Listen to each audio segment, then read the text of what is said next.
La Bible déclare que Lazare était mort. Il n'est pas venu devant le tombeau de Lazare et il a dit à Lazare, la mort, je te chasse. Non, il dit, Lazare, sort. Dieu n'a que faire avec ton problème parce que ton problème est minime par rapport à ce que Dieu veut faire. Dieu, regarde, Dieu est plus vieux que ton problème. La solution à ton problème est plus vieille que ton problème. Il dit, il n'a pas dit Lazare sort. Il n'a pas dit la mort je te chasse ou la mort quitte le corps de Lazare. Il dit Lazare sort parce qu'en réalité en Christ nous sommes victorieux. Je prophétise la victoire. Je prophétise la victoire. La victoire de Dieu dans ta vie, la victoire de Dieu dans tous les domaines de ta vie.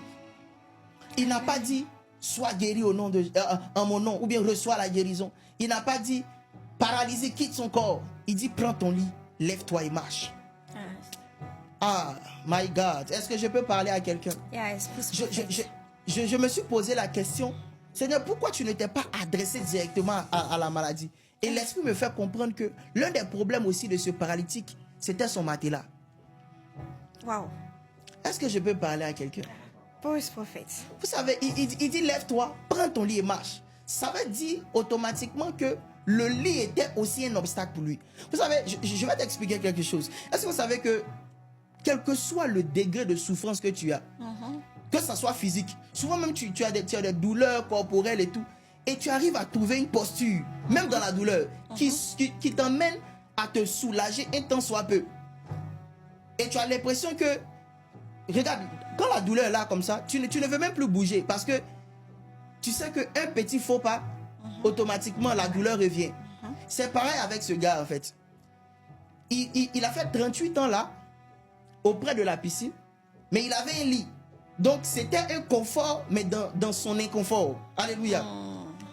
Et souvent, le diable nous emmène à vivre des situations et on arrive à trouver des conforts dans notre inconfort qui nous emmène à nous dire, c'est vrai que je ne peux pas atteindre ça, mais je vais me contenter de ça. C'est comme quelqu'un, Dieu lui a dit que toi, tu vas faire des nations. Mais comme la pauvreté est en train de le combattre, comme il est en train de vivre l'adversité, il trouve un petit moyen où je sais pas, où il a peut-être 50 000 et 100 000 par mois. Il se contente de ça. Regarde, souvent quand le diable veut nous maintenir à un certain niveau, il nous emmène à rester dans le contentement. Je prie que le contentement ne soit pas ton partage, que mon Dieu te donne d'aller plus. La Bible déclare que notre Dieu nous emmène d'aller de gloire en gloire. Tu vas vivre de nouvelles choses et tu dois vivre de nouvelles choses. Le pain d'hier n'est pas le pain d'aujourd'hui. Le miracle d'hier n'est pas le miracle d'aujourd'hui. La Bible déclare, ils disent, Ebenezer, jusqu'ici, l'Éternel nous a secourus. Mais vous devez comprendre quelque chose, c'est que Ebenezer ne veut pas dire jusqu'ici, l'Éternel nous a secourus. Ebenezer veut dire la pierre du secours. Est-ce que je parle à quelqu'un? Oh, cette pierre du secours là, c'est cette même pierre aussi qui a donné de l'eau au peuple d'Israël. C'est cette même pierre, le son plutôt de Daniel, et qui a frappé la statue de Daniel. Et c'est cette même pierre aussi sur laquelle Jacob s'est couché. Ça veut dire que Dieu prend plusieurs formes dans la vie de chacun de nous. Et tu dois comprendre que tu dois vivre et expérimenter de nouvelles formes de Dieu dans ce que tu fais dans ta vie. Et cet homme-là, il avait un lit. En fait, il souffrait. Mais si tu arrives à faire 38 ans dans cette même situation, ça veut dire que tu as trouvé un petit confort. Et c'est comme ça que le diable nous détruit.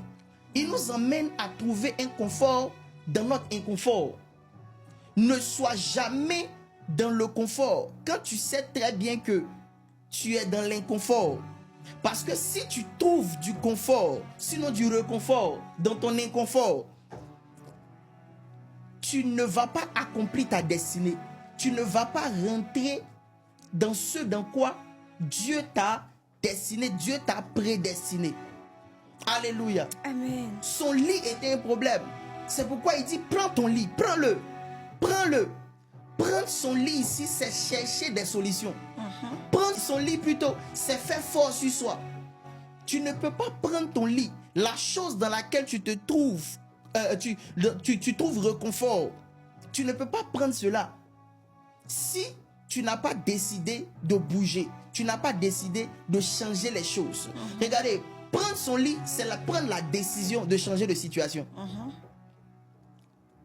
Faire 38 ans dans une même situation, ça t'emmène en fait à te dire, bon, moi certainement je suis venu accompagner les autres. Moi certainement je suis destiné à ça, donc je vais faire avec. Frère, Dieu n'a jamais prévu il n'a jamais programmé des projets de malheur contre la vie de ses enfants. Jamais. Jamais. Alléluia. Amen. Et le diable ne vient que pour égorger, pour piller, pour détruire. Donc c'est le rôle de Satan de faire ça. Dieu n'a jamais prévu ça. Et je prie que ta situation change au nom de Jésus. Amen. Prends une décision de changer. Prends une décision de bouger. Prends une décision de changer les choses. Ta vie ne doit pas rester pareille. Ta vie ne doit pas rester à ce niveau. Il dit, prends ton lit. Ça veut dire, regarde. Tu ne peux pas aller loin à l'école, faire tout ça, avoir le master et puis te contenter. Non,